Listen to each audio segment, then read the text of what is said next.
respect. So out of deep respect for the ultimate authority, we're going to subject ourselves to each other. And when he says subjecting yourselves to each other, he's not saying that I subject myself to you and you subject yourself to me. See, that's what you want to read. That's what Christianity told you.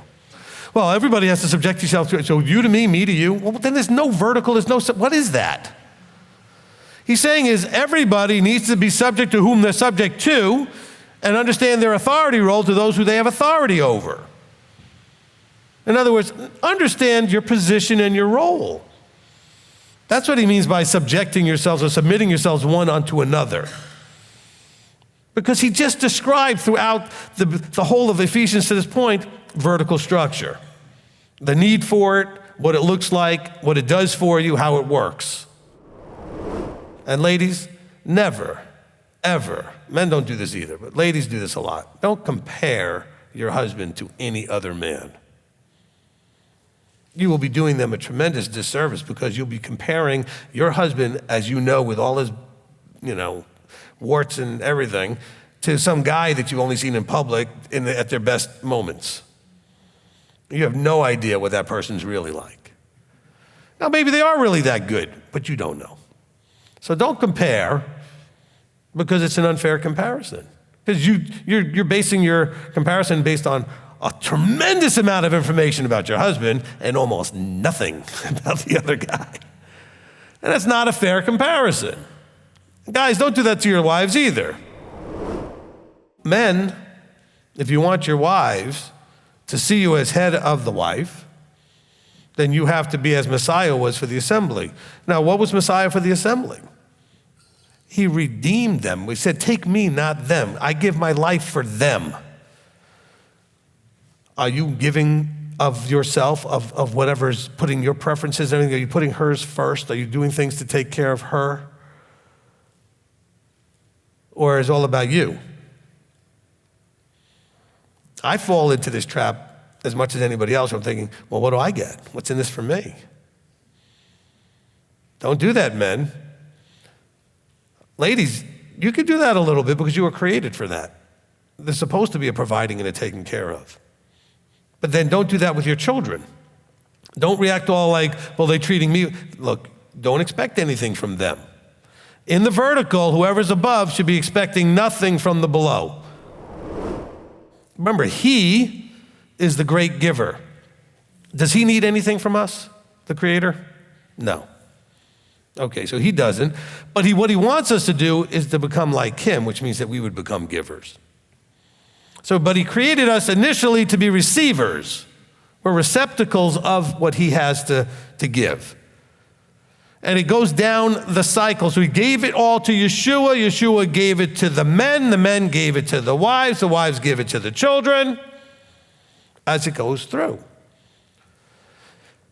And you should be looking to receive from above, right? We look to Yeshua, Yeshua looked to the Father, wives look to your husbands, children look to the mothers, and the father, right? They look to the parents.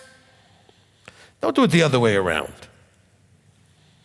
Figure out what you can give when you're going down the vertical.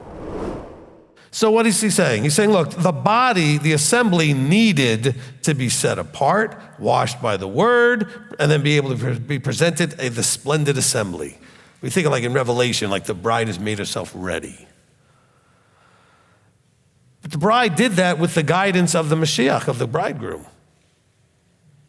The bride didn't just randomly decide how to make herself ready. So husbands will say, well, it's my job in order to set you apart. Well, through loving her, inspiring her, to motivate her, correcting and guiding where necessary, because you are in the vertical, but with the whole idea of being so that this can be a splendid, right? So it's a splendid wife. For no one ever hated his own flesh, but feeds and cherishes it, as also the master does the assembly. Feeds and cherishes. I mean,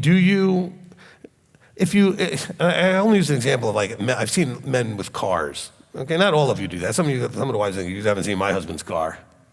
Okay, but when you have that one thing that you value whatever that material thing is. It could be, any kind of an item. And you make sure it's clean and polished and kept safe and nobody could accidentally knock it and scratch it and this and that and the other thing.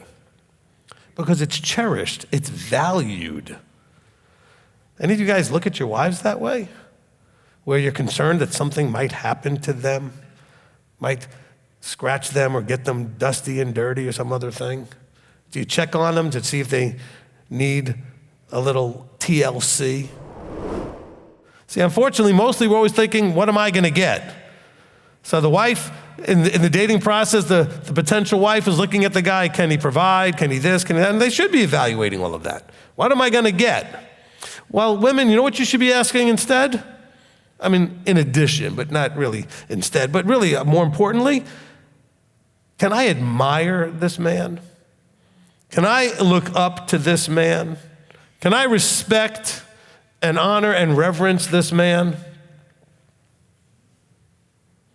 Because that's what your role is in the vertical, is to honor, reverence, and respect and submit to whatever's above you. So when it says a man will leave his mother and father, what is that saying? When he was with his mother and father, where was the man in the vertical structure? The mother and father were above him. He was under authority. He's going to leave and now be authority and have a wife and children, and now he's at the top. But he has to know how to do that right, like Messiah does for the assembly. So he's leaving mother and father. So by the way, ladies, if you marry some guy and you're going to live in his mother's house, then you're not doing this. Why would you marry a guy that's still living in his parents' house? And if you're a guy and you're mad at what I just said, well, then own it. Man up. Because if you're a man, you're not living in your mother's house. Unless your mother needs you to care for her because she has something physically that needs somebody there to be a caretaker. But if there's nothing wrong with your mother and your mother goes to work, your mother does all the other things, why are you in that house?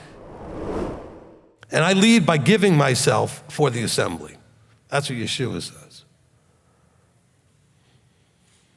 Now, Yeshua doesn't need from the assembly like a husband needs. So that's the one thing that's different. The husband needs encouragement.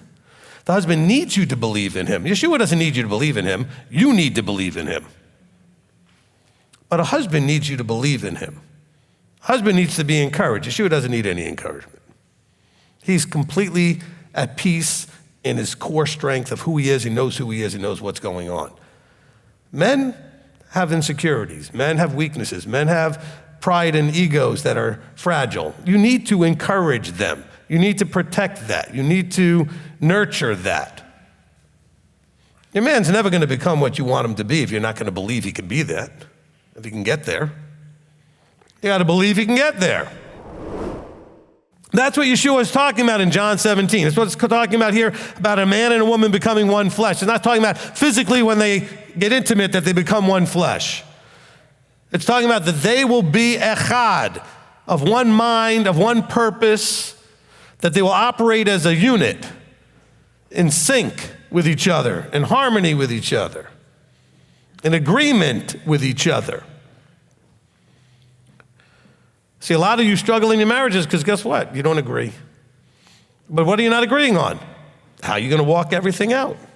It could be something simple like, how people are handling garbage or how people are leaving seats up or down or toothpaste caps. It could be anything. Raising children, employment, spending money, paying bills. You're not in agreement about whatever it is. It could be big things, it could be small things. You should be working on getting into agreement with each other.